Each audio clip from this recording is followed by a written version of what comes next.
Bismillahirrahmanirrahim. Assalamualaikum warahmatullahi wabarakatuh.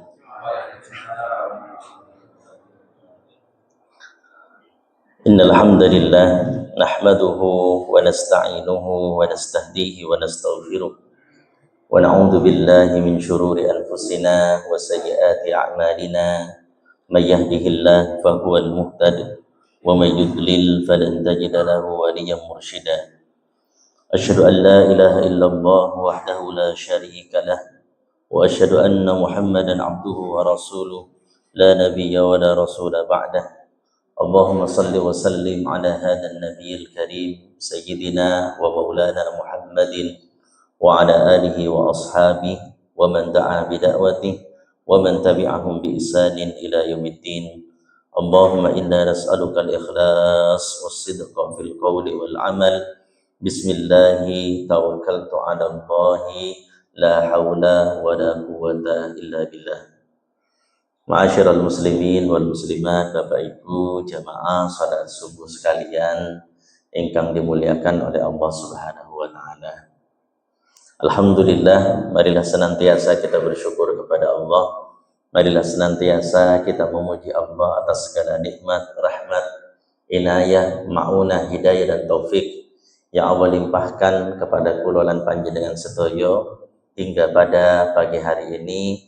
Allah karunia kita nikmat perpanjangan usia, kesempatan masih bisa bersama keluarga, kesempatan masih bisa berjalan dengan tegak dan nyaman, kesempatan masih bisa melakukan aktivitas-aktivitas dengan merdeka. Ini nikmat yang begitu mahal, yang begitu lengkap, fasilitas hidup yang serba lengkap dari Allah Subhanahu wa taala, dan itu semua di pagi hari ini, sejak pagi ini Allah juga lengkapi dengan nikmat iman, nikmat hidayah, nikmat taufik, kemudahan untuk hadir sholat subuh di awal waktu, berjamaah, beriktikaf, bersilaturahim, hadir di majelis zikir, majelis taklim, majelis ilmu semacam ini. Nanti insya Allah sampai syuruh diakhiri dengan sholat 2 rakaat sunnah isyraq. Ya mudah-mudahan nikmat hidayah yang begitu mahal ini, nikmat hidayah yang tidak semua muslimin mendapatkannya ini, mudah-mudahan Allah senantiasa terus paringi kita keistiqomahan berada di atas nikmat hidayah ini sampai kelak kula lan panjenengan sedaya menutup usia berpulang kepada Allah dalam kondisi husnul khatimah. Amin ya rabbal alamin. Bapak Ibu hadirin dan hadirat sekalian rahimakumullah. Sekarang musimnya lomba kan gitu nggih. Nanti lomba apa Pak? Tenis meja.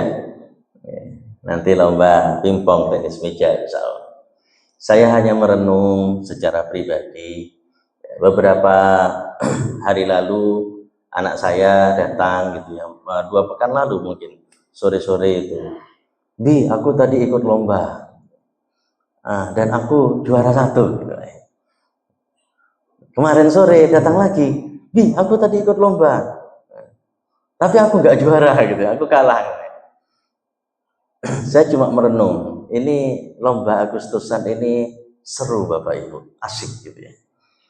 Dan yang lebih asik lagi, jelas ada wasitnya, ada jurinya, ada aturan mainnya, ada pesertanya, ada panitianya, ada lawannya, ada kapan selesainya jelas, menang atau kalah.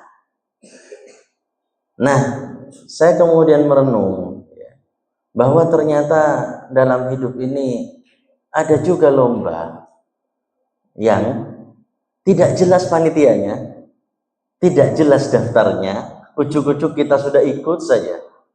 Dan yang lebih parah lagi, ya tidak jelas selesainya, menang dan kalahnya. Lomba nopo nih Pak? Lomba nopo Bu? No? Lomba kehidupan, Masya Allah, ceru nih Pak Airi, Pak Haji. Lomba kehidupan. Nah, Bapak Ibu sekalian, hadirin dan hadirat rahimakumullah. Maka mudah-mudahan lomba-lomba Agustusan ini semakin menguatkan persaudaraan di antara kita, keguyuban, kebersamaan di antara kita. Tapi mudah-mudahan juga menjadi pengingat untuk merenung, untuk berkontemplasi pagi hari ini tadi terkait dengan lomba yang tidak ada selesai-selesainya. Lomba yang tidak jelas, tapi kita milu wae. Yang tadi kata Pak Haji Heri disebut dengan lomba kehidupan. Nah, lomba ini Bapak Ibu hadirin dan hadirat sekalian rahimakumullah, di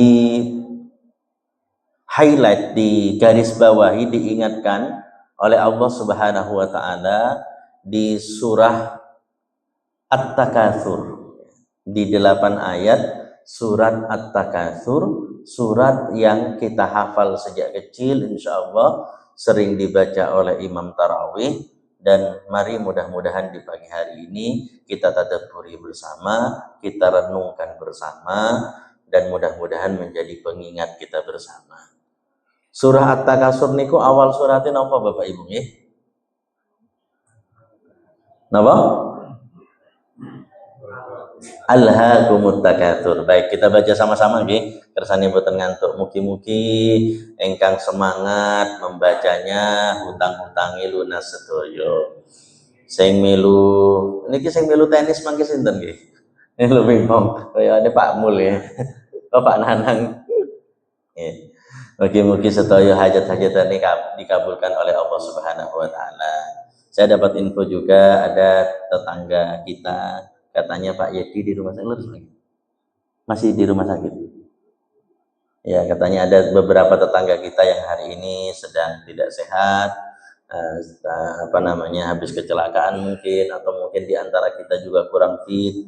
Semoga semua penyakit-penyakit itu diangkat oleh Allah Subhanahu wa taala, ya, disembuhkan oleh Allah seperti sedia kala. Baik, kita baca bersama. A'udzu billahi minasy syaithanir rajim. Bismillahirrahmanirrahim. Alhaakumut takatsur hatta zurtumul maqabir. Kalla sawfa ta'lamun, thumma kalla sawfa ta'lamun, kalla law ta'lamuna ilmal yaqin latarawunnal jahim, thumma latarawunnaha aynal yaqin, thumma latus'alunna yawma idzin 'anil na'im. Shadaqallahul azim. Nah, Bapak Ibu hadirin dan hadirat sekalian rahimakumullah, At-Takatsur, ya. Surah At-Takatsur ini itu berasal kata At-Takatsur yang menjadi nama surat yang banyak kita hafal, maksudnya yang kita kenal dengan nama At-Takatsur ini, itu berasal dari kata katsuro. Kalau kita ingat kata katsuro, maka kita maka kita sering menyebut, mungkin yang sering kita gunakan dalam istilah sehari-hari adalah katsir. Syukron katsiron, kan gitu Pak ya. Nah, terima kasih banyak, thank you very much. Syukron katsiron. Atau kita juga mengatakan yang ada dalam hadis Rasulullah, kalau orang berbuat baik maka kita hendaknya mendoakan dia dengan mengatakan jazakallahu atau jazakumullahu khairan katsiran. Katsiran artinya apa? Banyak, ya. Katsir artinya banyak. Maka at-takatsur itu berasal dari akar kata yang sama, sehingga maknanya juga berkaitan dengan urusan banyak. Namun ini bukan soal banyaknya berapa atau apa yang kita miliki, ya, anak, keluarga, jabatan, harta, itu kategorinya banyak atau tidak? Karena banyak itu sejatinya adalah subjektif, relatif. Banyak bagi saya belum tentu banyak bagi Pak Dedi misalkan. Bagi siapa? Bagi saya satu istri sudah banyak, tapi bagi Pak Haji Heri misalkan gitu.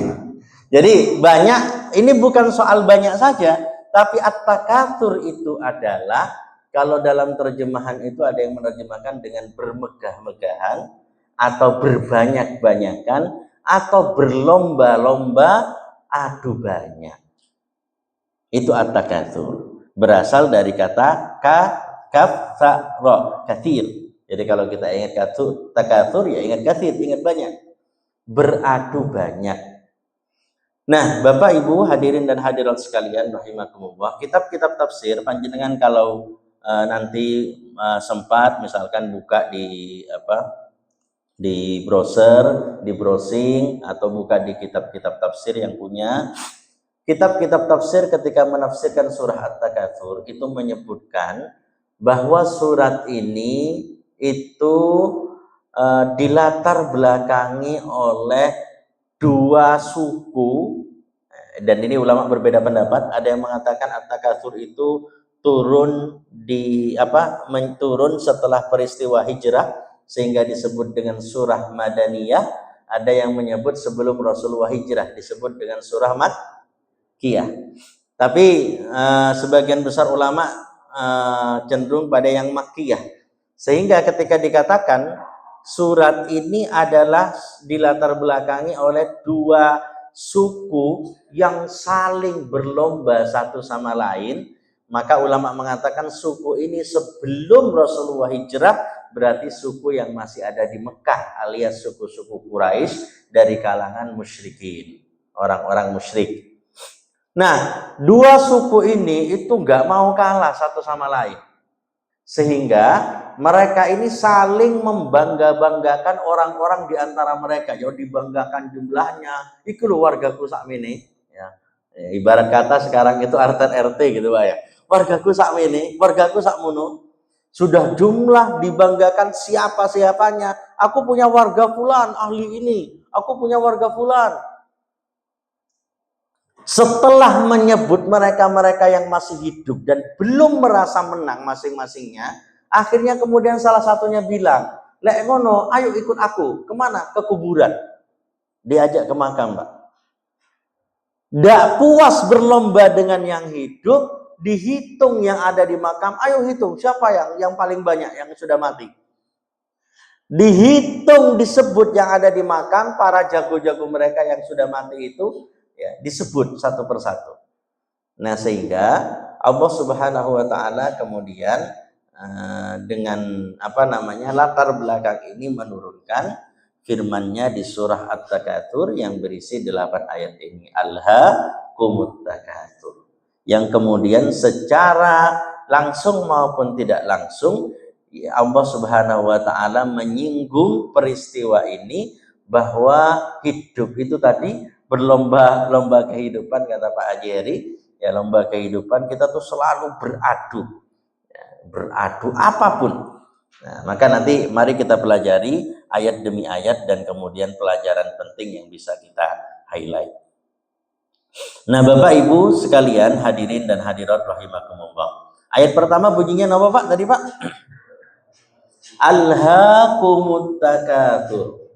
Alhaakumut takatsur. Bermegah-megahan atau berlomba-lomba, banyak-banyakan. Kok enggak enak banyak-banyakannya apa cara bahasa Indonesia yang benar? Berlomba-lomba adu banyak. Itu telah melalaikan kalian. Alhaakum, melalaikan kalian. Nah, Bapak Ibu hadirin dan hadirat sekalian rahimakumullah. Mari kita ingat, kalau yakin kula lan panjenengan sedaya pernah punya keinginan, angan-angan, cita-cita, katakan 5 tahun yang lalu, 2000 atau 10 tahun yang lalu, ya. Kita pernah nggak punya cita-cita, punya keinginan, punya angen-angen yang angen-angen itu sudah kita capai hari ini? Pernah Pak? Angen-angen seputar anak, seputar bucu, seputar rumah. Biar ngontrak, cek pengen sekali pengen punya rumah sendiri. Kalau riyen niku ngontrak setahun di Tambak Wedi, Pak. Tambak Wedi pindah ke Jambangan 2 tahun. Yo pengen duwe omah dhewe gak tek pindah-pindah nggih. Alhamdulillah kerjasama yang baik dengan BSI waktu itu akhirnya bisa kepanggil panjenengan di sini. Pengen sekali punya rumah sendiri. Waktu itu rasane ya Allah pengen nabung sedemikian rupa, cari jalan sedemikian rupa. Rasane lek wis duwe omah dhewe ku rasane kaya wis lega kan ngoten lagi. Waktu itu. Kayak kalau sudah punya rumah itu rasanya sudah wis aku koyokane wis urip tenang, turu enak, mangan enak, wis gak mikir liyane wis. Apakah kemudian kebahagiaan, rasa senang, rasa puas yang kita bayangkan saat itu dan mungkin kita rasakan waktu pertama kali menginjakkan kaki pertama, rumah dipoles pertama, rumah didandani pertama, wis dadi omahe, tilem pertama kali di rumah itu rasanya apa bahagia? Bahagia. Pertanyaannya apakah rasa bahagia dan puas itu bertahan sampai sekarang? Ngapunten. Ya, misalkan ada yang belum punya kendaraan. Saya tidak bermaksud menyinggung siapapun, ya, termasuk diri saya misalkan enggak punya kendaraan roda 4. Koyok, wah ya Allah, wabut. Wong 4, wong 5 nek anake loro wae wis gak cukup varione, Pak nggih. Lha maneh anake 3, anake 4 gede kabeh. Wis koyo-koyo nek wis duwe mobil iku koyo wis lah enak wis duwe mobil apa ya Allah kula nyuwun ya Allah yo Kijang yo Panther yo L300 pokoknya iso enak gak kudanan iso mulai enak kita setelah kita punya kira-kira bahagia apa mboten Pak? Bahagia. Cuma pertanyaannya, rasa bahagia itu awalnya belum punya, yo pengen berjuang sedemikian rupa bisa punya, kemudian senang, rasa bahagia itu bertahan berapa lama? Bulan depannya sampun bahagia masih bahagia betul? Setelah 5 tahun, 10 tahun tinggal di rumah yang dulu kita harap-harap, yang kita cicil-cicil, yang kita perjuangkan, yang kita inginkan, itu setelah 10 tahun masih bahagia betul Mbak? Senengi podo napa boten? Padahal omahe wonten, mobilnya sik wonten.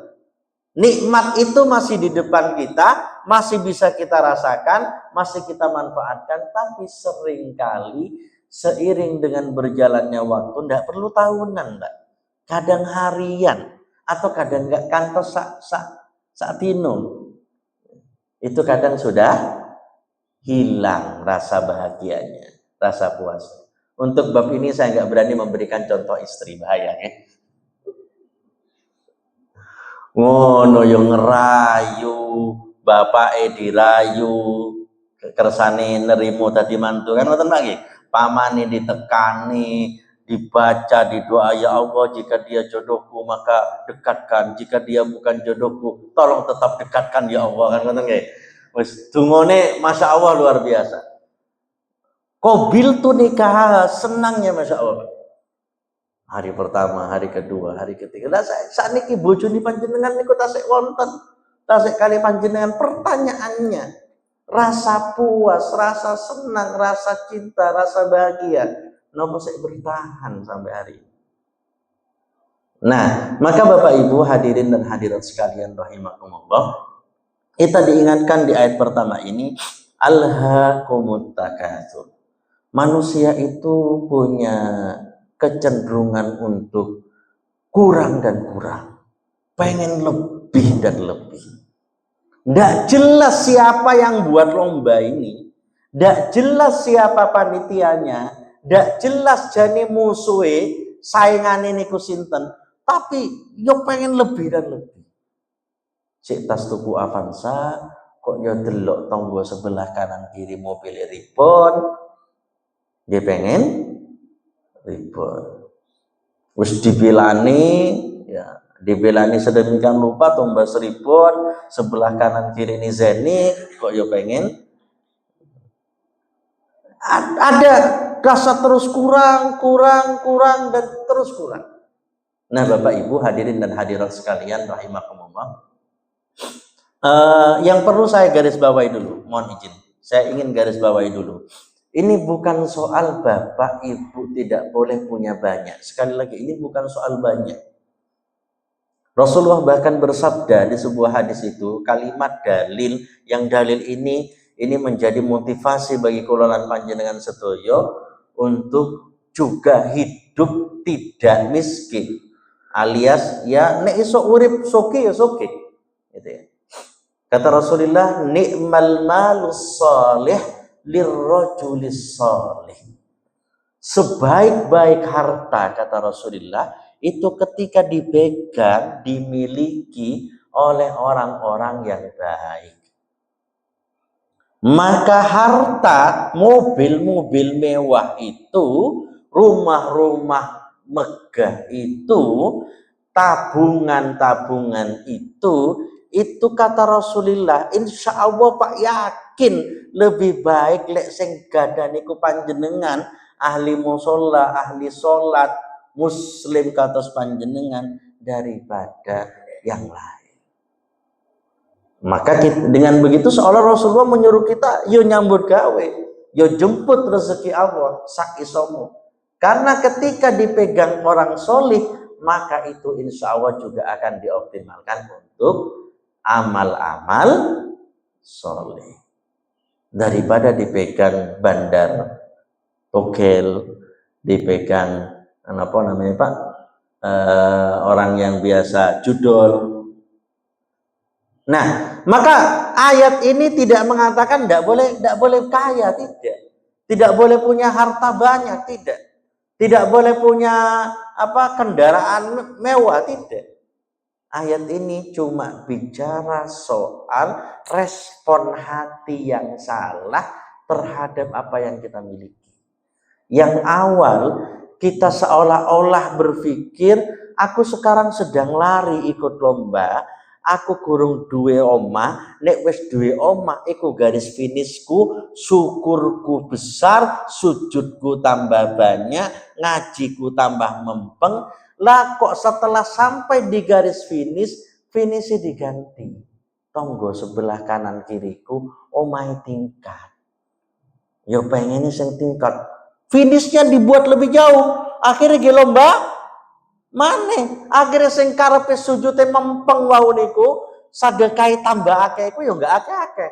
Nah, itu masalahnya. Ini soal respon hati. Nah, maka Bapak Ibu, Rasulullah Shallallahu Alaihi Wasallam itu sudah mengingatkan kita semua dalam hadis, yang hadis ini unik, Pak. Sahabat Ubay bin Ka'ab ketika menyampaikan hadis ini, itu sahabat Ubay mengatakan, kami, kata sahabat Ubay, para sahabat itu sempat mengira hadis ini itu bagian dari Al-Quran. Baru setelah turunnya At-Takatsur, kami baru nyadar bahwa ternyata itu ungkapan Rasulullah, bukan Al-Quran. Saya membayangkan kalimat Ubay bin Ka'ab ini bahwa artinya hadis ini itu disampaikan Rasulullah mungkin dengan sangat serius sekali, mungkin diulang berkali-kali, mungkin ditekankan sedemikian rupa sampai sahabat sempat menganggap ini ayat Al-Quran. Nah, hadisnya gimana? Bapak Ibu hadirin dan hadirat rahimakumullah, mungkin kita sering mendengar hadis ini. Kata Rasulullah, "Lau anna li ibni Adam wadiyan min dhahab, la ahabba an yakuna wadiyani." Jika anak Adam, kula lan panjenengan sedaya, itu dikaruniai oleh Allah satu lembah berisi emas. Satu lembah berisi emas. Rasulullah itu kalau panjenengan coba renungkan, Mbak, panjenengan cari hadis, browsing hadis-hadis Rasulullah itu, coba direnungkan kata demi katanya. Itu pilihan hadirin. Rasulullah itu kalau ngomong itu apa ya, nilai bahasanya, nilai pesannya jeru, Pak. Ya, jadi termasuk ini, Rasulullah mengatakan kalau anak Adam itu punya satu lembah emas, panjenengan ngertos lembah iki. Lembah niku berarti daerah dataran rendah atau tinggi, Pak?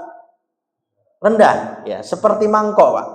Ya, jadi ini tinggi terus ke bawah begitu ada apa namanya, semacam lengkungan, ya, lengkungan seperti mangkok, itu lembah. Nah, Rasulullah mengatakan kalau ada orang itu punya emasnya sebanyak satu lembah. Bapak bisa bayangkan. Hadis ini tidak disampaikan Rasulullah ada orang punya satu brankas isi emas, tidak. Tidak disampaikan ada orang punya satu kamar isi emas, apalagi 74. Bon, aja diterus nih, Pak ya. Nah, kita kan emasnya nggih gram-graman nggih, kok kilo wis tutuk kilo mana? Ya tutuk sak omah ya satu lembah, Pak. Kita bayangkan. Kita kalau kita berharap ya Allah pengen duwe emas apa namanya buat tabungan anak-anak sekolah, setidaknya anak-anak iso kuliah itu wis merem ngoten nih Pak. Wis merem, wis orang tabungan nih. Ya, kita tuh seolah-olah membayangkan kita punya emas yo apa 10 apa 30 gram ngoten mawon pun apa meneh sak kilo nggih. Niku rasane pun apa? Pun marem nggih. Lah ini satu lembah emas. Pertanyaan saya, kalau kita punya emasnya kok yo enggak sak lemari, emasnya kok boten gram-graman, tapi satu lembah penuh emas. Apakah kemudian di level itu kita sudah langsung dengan tenang mengatakan, ya Allah, hidupku untukmu, aku tak ngaji tok, aku tak berinfak, sedekah, wakaf sedemikian rupa, sudah cukup, tidak perlu nambah lagi. Apakah seperti itu, Pak? Tidak. Rasulullah sendiri yang menyampaikan, kata Rasulullah, orang kalau sudah punya satu lembah emas, gak mungkin merasa cukup, tapi orang ini pasti pengen emas satu lembah lagi. Sudah punya satu, pengen dua. Sudah punya dua lembah, pengen tiga. Gini ku bawa, ngapunten saya. Sudah punya motor, pengen mobil. Sudah punya mobil merek ini, pengen yang lebih bagus. Sudah pegawai kontrak, pengen jadi pegawai tetap. Pegawai tetap nyawang dhuwure, aku kok diseneni terus, kapan aku jadi apa? Dadi atasan ngoten nggih. Wis dadi atasan, saya pengen duwe sing dadi sing duwe perusahaan. Jadi kita tuh pengen terus. Sekali lagi saya nggak berani mencontohkan urusan apa? Istri. Tambah pinter Pak Dedi. Bahaya. Wis duwe siji. Nah, Bapak Ibu, ini fitrah.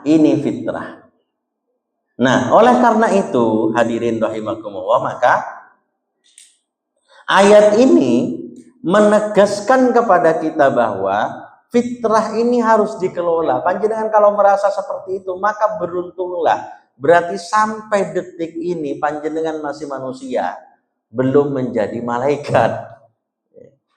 Nah, maka hadirin rahimakumullah, maka itu yang perlu kita kelola dan diingatkan oleh ayat ini. Ya, hati ini yang perlu kita apa namanya kendalikan.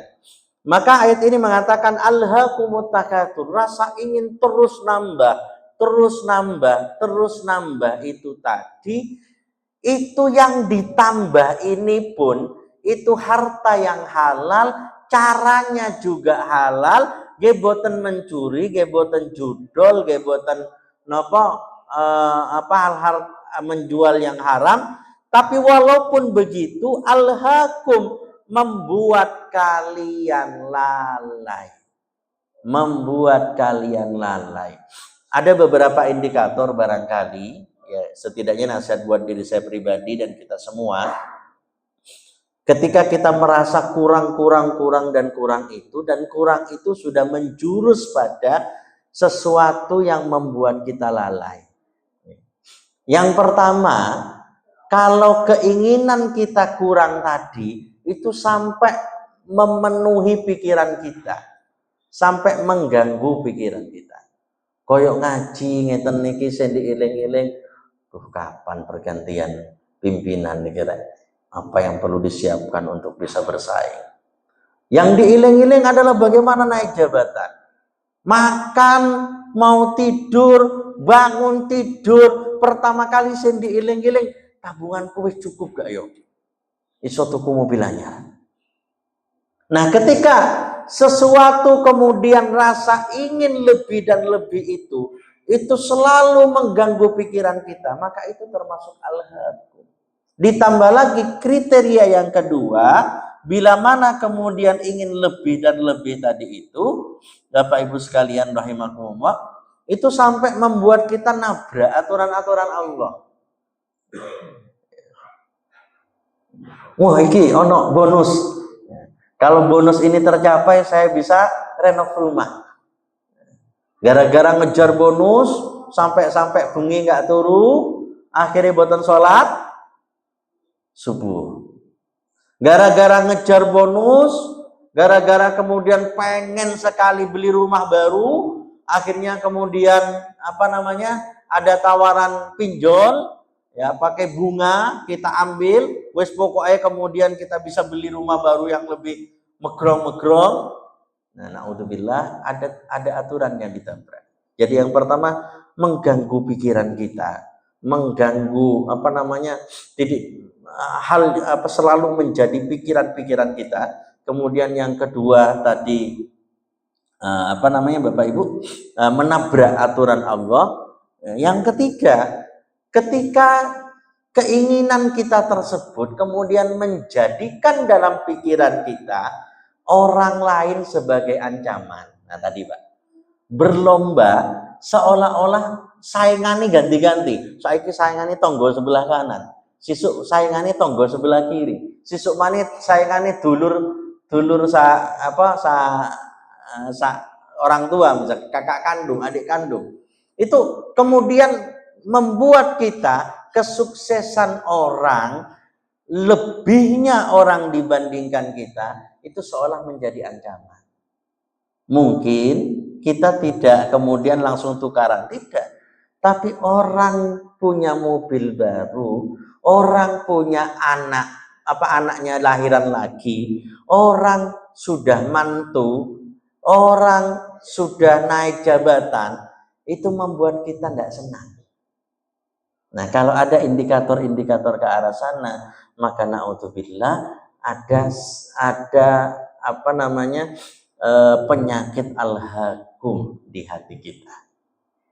Nah, maka Bapak Ibu hadirin dan hadirat sekalian rahimakumullah, sehingga kata para ulama yang menyebabkan kemudian kita bertakasur tadi itu, berlomba-lomba tadi itu, dan membuat kita lalai tadi itu kalau Bapak dengarkan simak tadi apa yang saya sampaikan, maka sebenarnya salah satu penyebab utamanya adalah itu bukan nikmat kita semakin berkurang, bukan kebutuhan kita yang semakin bertambah, tapi penyebab utamanya adalah nyawang nikmate wong liya.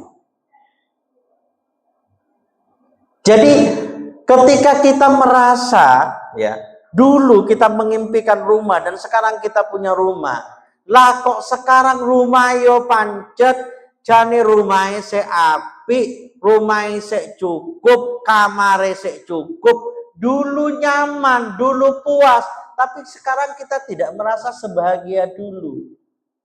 Itu bisa jadi karena bukan rumahnya tambah kecil, bukan jumlah penghuninya yang sudah meluber, tapi karena kita habis ikut reuni, kok yo konco SD biyen niku sing rengkenge paling buri, sing sandale sing teng sekolah niku boten sepatuan tapi napa? Sandalan, kok yo omahe ternyata luwih apik. Tiba-tiba setelah kita pulang, kita merasa rumah kita yang sebenarnya baik-baik saja jadi seolah-olah kurang. Nyawang nikmate wong liya. Nah, maka Bapak Ibu hadirin dan hadirat sekalian rahimakumullah, sehingga disebut dengan at-takatsur, tadi saya sampaikan, saling berlomba-lomba. Walaupun tidak jelas saling ini itu antar orang, tapi kita membanding-bandingkan yang membuat kita selalu kurang dan kurang. Itu yang ayat pertama. Yang kedua, hatta zurtumul maqabir. Nah, sebelum ke yang kedua, Pak, saya juga perlu garis bawahi bahwa kalimat alhaakumut takasur, kalian berlomba-lomba adu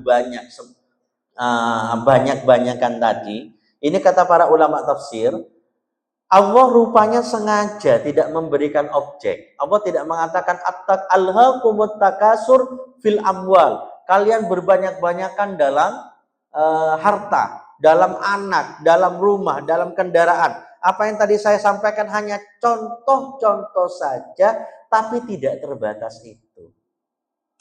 Tidak terbatas itu.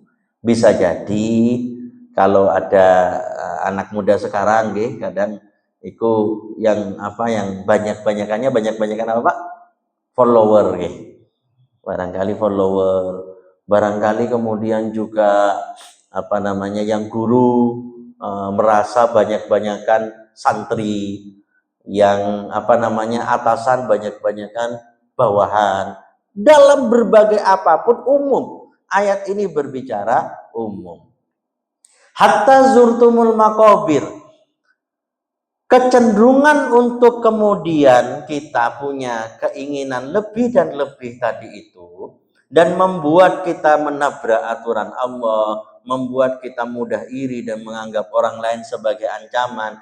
Itu kalau tidak dikelola hati ini, itu akan terus dan terus sampai ujungnya nanti ketika kalian mengunjungi makobir niku napa Pak? Makbarah alias kubur. Nah, makobir artinya kuburan-kuburan. Kalau makna harfiahnya sampai kalian mengunjungi kuburan-kuburan. Para ulama berbeda pendapat, ada yang berpendapat mengunjungi kuburan-kuburan itu terkait dengan tadi cerita sebab turunnya ayat yang saya sampaikan di awal, bahwa mengunjungi kuburan-kuburan tidak puas bersaing dengan yang hidup, bersaing dengan yang sudah di kuburan. Tapi para ulama sebagian besar menyampaikan bahwa sesungguhnya yang dimaksud mengunjungi kuburan adalah saat kita betul-betul berkunjung ke dalam kuburan, alias saat kita sudah mati.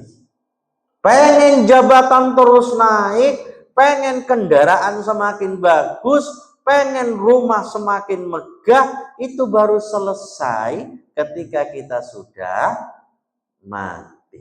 Nah, Bapak Ibu hadirin dan hadirat sekalian rahimakumullah, padahal itu semua tidak akan dibawa mati. Nah, yang menarik di ayat ini, hatta zurtum. Kata zurtum itu berasal dari kata zara yazuru dalam bahasa Arab. Kata bendanya berupa ziyaratun. Kalau kita ingat ziyaratun diserap dalam bahasa Indonesia menjadi apa? Ziarah. Berkunjung. Namanya ziarah itu umumnya tidak lama. Ada orang yang ziarah wali sampai 1 tahun. Saya mau ziarah wali ke Sunan Ampel, terus yo nginep mereka, tilem mereka sampai 1 tahun. Itu ziarah apa kontrak Pak? Nggak ada Pak. Saya mau ziarah ke rumahmu, telepon koncone. Sampean di rumah Pak? Saya mau berkunjung. Adakah orang berkunjung kemudian nginep di situ sampai bulanan tahunan? Boten. Maka seolah-olah Allah menyampaikan zurtumul maqabir, sampai kalian ziarah ke kubur alias kalian mati dan masuk kubur. Ternyata masuk kubur itu tidaklah cuma transit. Itulah disebut kenapa alam kubur itu disebut alam Barzakh itu pembatas. Menuju akhirat, dari dunia ke akhirat, transit dulu di alam kubur. Nah, yang menarik Bapak Ibu, yang perlu kita renungi, mari kita renungkan Pak. Saya tadi kita mengantarkan almarhum mertuanya Pak Nunung niku nggih nyuwun izin. Saya cuma ngamati kanan kiri, tak amati iki dek kene iki rata-rata kuburane sik anyar. Tapi lek panjenengan ningali kuburan ten ngelom mriku atau kuburan-kuburan lain di daerah lain, terus panjenengan masuk ke dalam, panjenengan coba amati, ada gak kuburan yang sudah berusia 50 tahun Pak? Yang usia 100 tahun ada. Pahlawan-pahlawan itu di Taman Makam Pahlawan, ya, itu yang sudah berusia 200 tahun ada, 300 tahun ada kira-kira. Padahal usia kita nyampe nggak 100 tahun Pak. Jadi ayat ini mengingatkan kepada kita satu, bahwa nanti kamu itu bakal selesai, gak puas-puas tadi itu selesai ketika kamu mati. Dan ketika kamu mati, kamu masuk kubur, itu sebenarnya tidak selamanya, cuma mampir.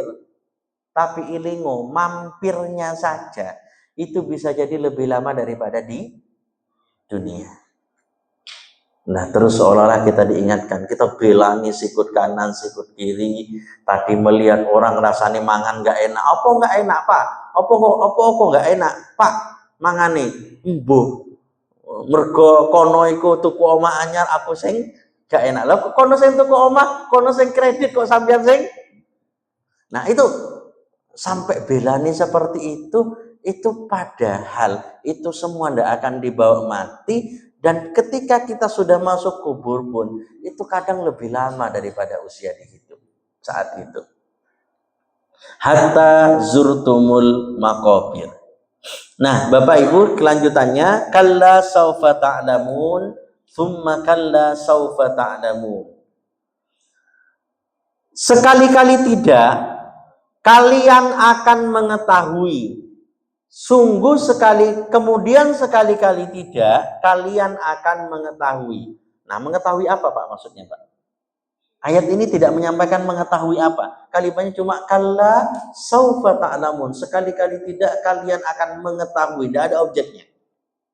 Para ulama menyampaikan, ulama tafsir menyampaikan bahwa kenapa ayat ini diulang sampai 2 kali. Kalimatnya persis Pak, cuma ditambah summa. Kalla saufa summa kalla saufa ta'lamun, persis 2 kali.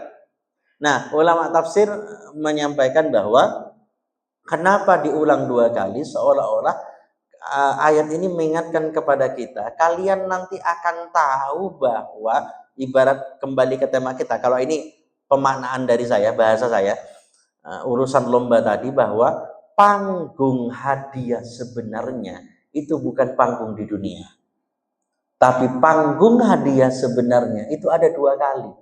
Yang pertama, saufa ta'lamun, yang pertama kata ulama tafsir berbicara tentang nikmat dan adab kubur. Saufa ta'lamun yang kedua berbicara tentang nikmat dan adab di akhirat, surga dan neraka. Maka kita berlomba-lomba hari ini, itu kalau sampai salah lomba, seolah-olah kemudian dapat kesenangan baru, dapat kebanggaan baru, dapat kepemilikan baru, seolah-olah merasa bahagia, senang, dan terpuaskan syahwat kita. Maka ingat, panggungnya bukan di dunia. Panggung terakhir pembagian pialanya itu ada 2 kali, di kuburan, di alam barzakh, dan nanti saat berada di akhirat.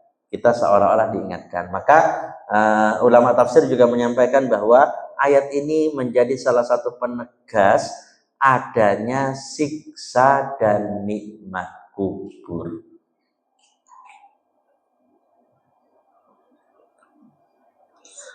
Dilanjutkan lagi, kalla law ta'lamuna ilmal yakin la tarawun nal jahim thumma la tarawunnaha ainal yakin. Ya.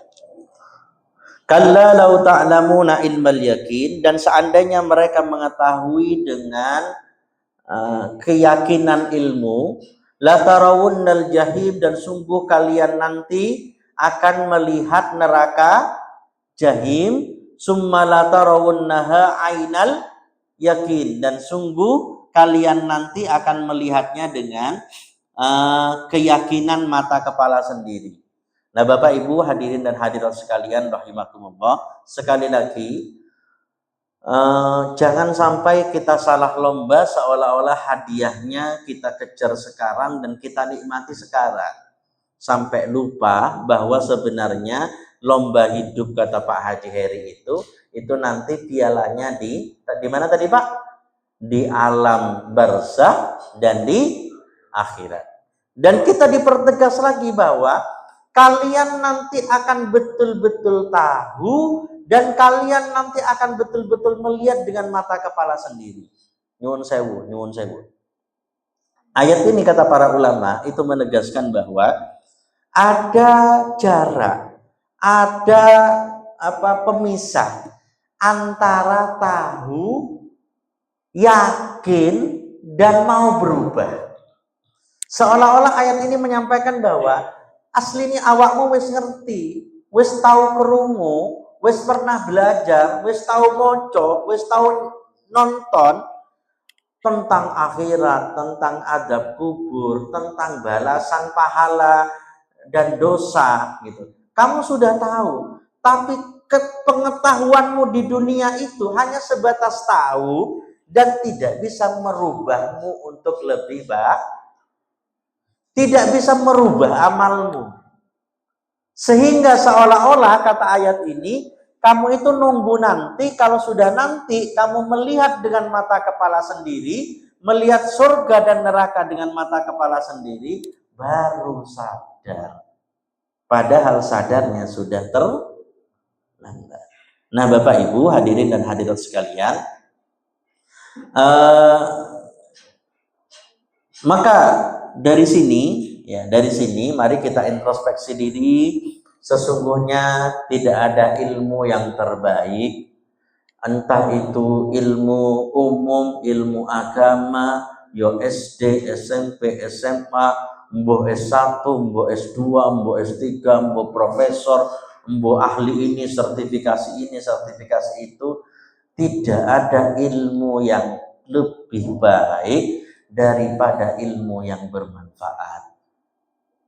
Dan ilmu yang bermanfaat itu artinya ilmu yang diamalkan dan menjadikan kita semakin dekat dengan Allah, menjadikan amal kita semakin baik. Ilmu bertambah, ngerti ini, ngerti itu, ngapunten sekali lagi, nasihat buat yang menyampaikan, nasihat buat kula lan panjenengan sedoyo. Ilmu apapun, kita ngerti ini, ngerti itu, hafal ini, hafal itu, melewati ini, lulus itu semua malah jadi beban kalau tidak bisa mengubah kita lebih baik.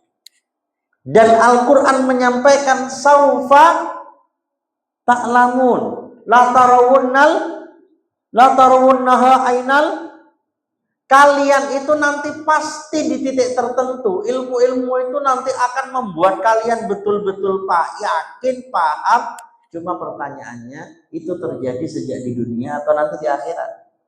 Kalau di dunia kita betul-betul menjadikan ilmu-ilmu kita ilmu manfaat, semakin dekat dengan Allah, maka akan bermanfaat untuk tadi panggung piala kita di kuburan maupun di akhirat. Tapi kalau sudah di akhirat tidak akan bermanfaat apa-apa. Sudah terlambat, wis kasep. Kemudian yang terakhir, summa latus alunna yauma idin anin naim.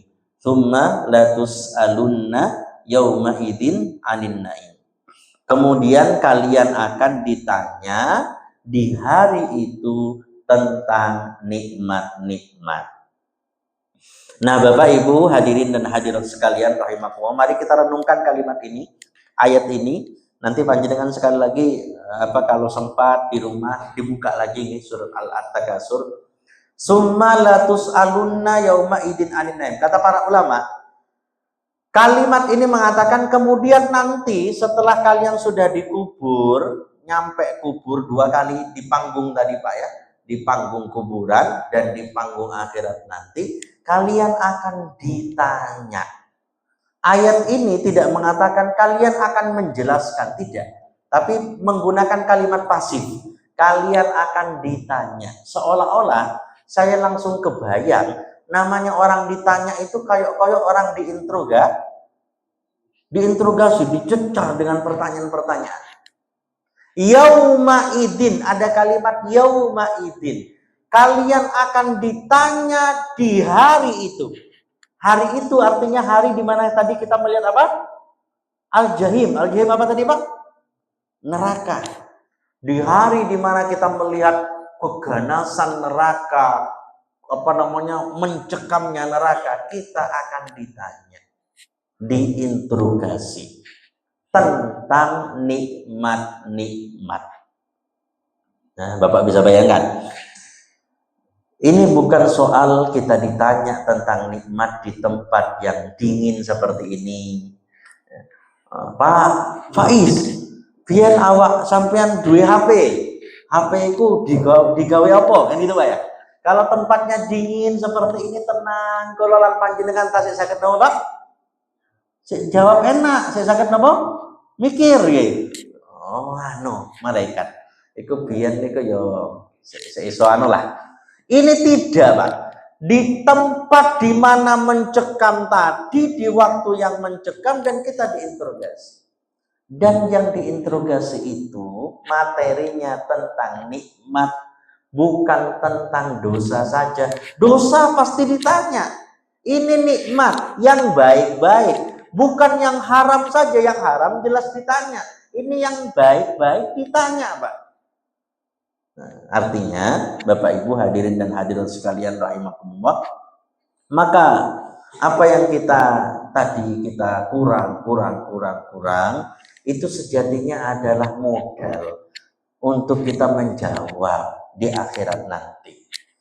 Lek panjenengan diparingi kendaraan sing sae, maka yakinlah itu sebenarnya modal menuju surga. Lek panjenengan diparingi rumah, yo rumah enak, ditinggali yo enak, turu yo nyenyak, maka hak itu adalah modal bisa jawab dengan enak nanti saat ditanya dan modal menuju surga. Maka dari sekarang mari kita bayangkan rumah yang kita tinggali ini itu apakah sudah betul-betul membuat kita atau membantu kita untuk masuk surga. HP yang kita miliki itu apakah sudah pernah atau optimal membantu kita masuk surga. Ojo-ojo scroll lah kan gitu. Itu akan ditanya. Kendaraan yang kita miliki, anak yang kita miliki akan ditanya. Hadirin, suatu saat diriwayatkan dalam hadis yang sahih, Rasulullah Shallallahu Alaihi Wasallam suatu saat di siang hari yang panas, di musim paceklik, musim sulit, Rasulullah keluar siang-siang. Begitu Rasulullah keluar, laki tekan pos kalau bahasa kita sekarang, itu tiba-tiba Rasulullah ningali Abu Bakar dan Umar. Ini hadisnya sahih Pak. Kemudian Abu Bakar sama Umar didatangi sama Rasulullah, ditanya, loh, lapo siang-siang kok metu, panas-panas gini kok malah metu? Apa kata mereka? Dua orang sahabat mulia ini menjawab dengan kompak, ya Rasul, kami keluar rumah karena kami kelaparan. Dan apa jawaban Rasulullah? Rasulullah juga menjawab, podo. Ini hadisnya sahih Pak. Jadi ada masa di mana Rasulullah dan para sahabat-sahabat ini itu sampai kelaparan Pak. Padahal Rasulullah itu nggak kekurangan. Rasulullah pernah membagikan ratusan onta kepada para sahabat, kepada orang Badui dan seterusnya. Artinya cuma tadi harta-harta mereka ini itu tidak di dalam hati, tapi digawe untuk surga. Mereka mencari, menjemput rezeki Allah, tapi dioptimalkan untuk surga, nggak ditumpuk begitu saja. Nah hadirin rahimakumullah, Ketika itu kemudian Rasulullah bilang, "Yo lek ngono, ayo milu aku." Berangkatlah mereka bertiga ke salah satu rumah sahabat yang namanya Abu Haitham. Sampai di rumah Abu Haitham, kebetulan suaminya masih di luar, istrinya yang menerima. Kata istrinya, suami kula tasik terjawi Rasulullah, insyaallah mantun niki balik. Kemudian suaminya datang. Ketika suaminya datang, tanpa ditanya, suaminya ini mendapat tamu istimewa dan sudah tahu kondisi masa ekonomi sulit saat itu. Suaminya langsung keluar lagi dan datang-datang itu, Pak, bawa kurma satu tandan dan air putih. Kurma dan air putih. Kemudian disuguhkan kepada Rasulullah. Ini kondisi lapar, kondisi panas, iso ngiyup di rumahnya Abu Haitham, makan kurma segar dan air putih. Nikmatnya luar biasa. Abu Bakar menikmati, Umar menikmati, Rasulullah menikmati. Di tengah-tengah mereka asyik makan itu, tiba-tiba Rasulullah menyampaikan, kata Rasulullah, la tus'alunna an-na'imi hadzal yaum. Rasulullah menyampaikan, Abu Bakar, Umar, ilingo, kalian kelak akan ditanya tentang nikmat hari ini. Ini bukan mobil mewah, Pak. Ini bukan emas 74 kg. Ini bukan jabatan-jabatan tenar. Ini bukan rumah-rumah megah. Ini cuma kurma. Wis lapar ngampet sedemikian rupa, untuk kurma beberapa biji sama air putih diiringi sama Rasulullah. Ini akan ditanya. Seolah-olah Rasulullah mengingatkan kita, apalagi rumah kita, apalagi tabungan kita, apalagi kendaraan kita, apalagi anak-anak kita. Maka hadirin rahimakumullah, di akhir ada 3 pelajaran penting yang ingin saya tekankan, pesan sebelum saya tutup. Maka yang pertama, sekali lagi saya ulangi, bahwa surat At-Takatsur ini mengajarkan kepada kita bahwa salah satu penyebab utama kita ini tidak bisa optimal dalam ibadah dan beramal adalah membanding-bandingkan nyawang nikmati wong liya. Maka mari kita renungkan hari-hari kita, jangan sampai kemudian kita berlomba tapi finishnya tidak jelas. Maka dari sekarang mari kita renungkan dan sadari bahwa ini adalah sumber petaka, sumber masalah, dan akan lelah sendiri. Maka pesan Rasulullah SAW terkait dengan ini, kata Rasulullah, unduru ila man huwa asfala minkum wala tanduru ila man huwa fawqakum fahuwa ajdaru alla tazdaru ni'matallahi alaikum. Lihatlah, kata Rasulullah itu, orang-orang yang status kondisi dunianya berada di bawah kalian. Sering-seringlah kalian mengamati orang yang dunianya di bawah kalian. Ngapunten, sak mantuni panjenengan ningali mobil Fortuner api, kemudian panjenengan lihatlah orang yang jualan napa niku Pak, la haula wala quwata illa billah, yang kayak nasi manis niku namanya Gipang nggih, Bipang napa Bapak mungkin sering lihat yang bawa ini jalan kaki itu. Napa? Nggih, Bipang nggih. Kula lek ningali, ya Allah. Lihatlah orang seperti itu yang harus keliling. Kalau kapan hari ningali penjual apa namanya ini, yang kalau pagi-pagi ini kok lontong apa, lontong balap, lontong tahu cawe gini lah, lontong balap yang lewat nih Pak, bapak-bapak sepuh nih, kita doakan semoga Allah mudahkan rezekinya. Saya kapan hari itu ngelihat di situ Pak, di tahap 1 nih. Kalau ngomong mikir, iki bapak kelilingi tekan dia gitu Pak. Nah, kita itu nyambut gawe yo motoran yo mobilan surut dari AC ke AC, dari adem ke adem gitu Pak ya. Terus nyambut enak dan seterusnya. Mari perhatikan nikmat-nikmat yang seperti itu, hadirin rahimakumullah. Jadi, kalau kita sering memperhatikan orang yang sakit, orang yang diberi ujian, orang yang diberi ujian ekonomi, keluarga dan seterusnya, maka kita akan lebih banyak puas, lebih banyak qanaah. Nah, dalam istilah agamanya ada istilah qanaah.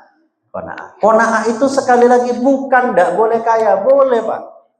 Cari, karena boleh jadi untuk menutupi tahajud kita yang kurang, untuk menutupi bacaan Quran kita yang minimalis, itu boleh jadi infak, sedekah, wakaf kita itu yang akan ngantar kita ke surga. Maka carilah harta yang banyak dan jadikan harta itu sarana menuju surga, bukan tujuan. Yang kedua, hadirin rahimakumullah, tadi ya, hati-hati sawang sinawang. Yang pertama, ya, yang membuat kita sulit bahagia dalam hidup ini, yang membuat kita salah lomba dalam hidup ini adalah nyawang nikmate wong liya. Lihatlah orang yang kondisinya di bawah kita, amatilah mereka, kita akan lebih bersyukur kepada Allah. Yang kedua, ingatlah pembagian hadiah yang sejati, pembagian hadiah dan hasil lomba yang sebenarnya itu bukan di dunia, tapi dua kali tadi. Di mana Pak?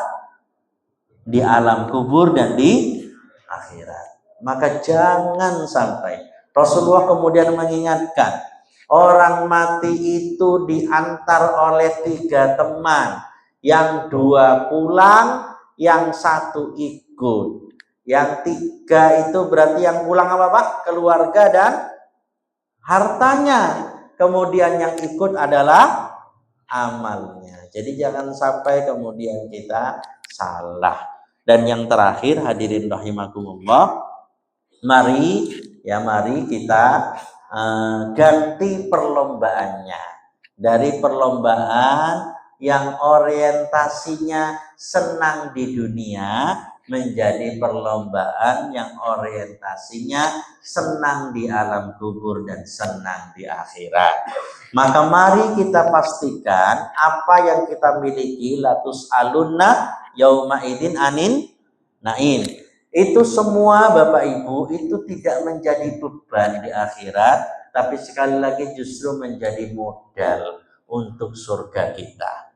Maka oleh karena itu banyak-banyaklah merenung. Aku saiki duwe jabatan, aku saiki duwe anak buah. Benarkah jabatan dan kewenangan-kewenangan terhadap anak buah ini aku jadikan sarana menuju surga, sarana mendekatkan diri kepada Allah? Aku saiki duwe omah, aku saiki duwe kendaraan. Benarkah ini sudah aku manfaatkan untuk jalan surga dan mendekatkan diri kepada Allah? Apapun, sekecil apapun, kurma dan air putih saja akan diaudit, apalagi nikmat-nikmat yang besar. Mudah-mudahan Allah Subhanahu wa Ta'ala senantiasa memberikan hidayah kepada kita, memberikan taufik kepada kita untuk senantiasa memperbanyak amal dalam hidup ini, menjadikan titipan-titipan apapun yang Allah berikan kepada kita sebagai amanah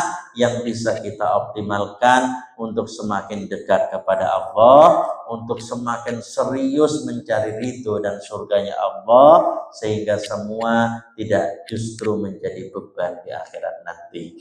Ala hadhihi niyah wa kulli niyatin shalihah. Al-Fatihah. A'udzu billahi minasyaitonir rajim. Bismillahirrahmanirrahim. Alhamdulillahirabbil alamin arrahmanir rahim maliki yaumiddin. Iyyaka na'budu wa iyyaka nasta'in ihdinas siratal mustaqim siratal ladzina an'amta 'alaihim ghairil maghdubi 'alaihim waladdallin. Amin. Demikian Bapak Ibu sekalian, mohon maaf atas segala kesalahan. Hadanallahu wa iyyakum ajmain. Assalamualaikum warahmatullahi wabarakatuh.